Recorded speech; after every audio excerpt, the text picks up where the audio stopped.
As you all know, I'm promoting my new book, Grief to Purpose. And there's this thing writing this book taught me. It's actually transformed my life first. I used to be this type that because I preach purpose, I preach dependency on God, faith, trust, and all of that. I went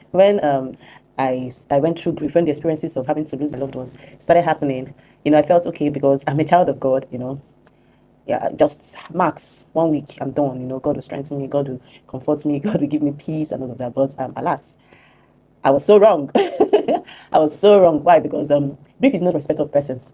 It doesn't matter if you are God's child or rich, poor, fair, dark, beautiful, handsome. It's a deep pain. Someone says that the love we have for our loved ones is the price we pay for grief. So it's a deep pain, and it takes time. It takes a process. You know what it means for someone that you love, you'll never see the person again.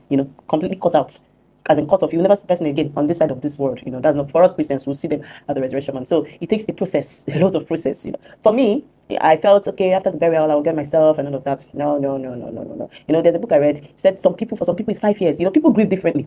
Mine, I lost my brother 2019, and I was able to finally get my healing and breakthrough 2022 when I was writing this book.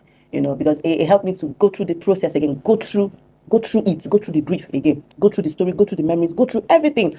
And that was when I was able to let go. That was when I was able to cry. All this denial, pretend as if it never happened in my life and all of that. Yes, the coping mechanism, but it won't give you permanent healing.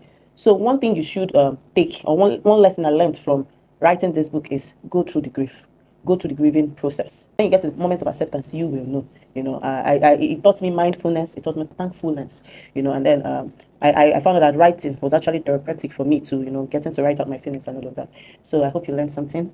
I'll see you in the next video. The book is mind-blowing, the book is transformational, and the book was written for such a time as this. So hurry now and reserve a copy for yourself or for that person you may feel might need it. God bless you. Hi.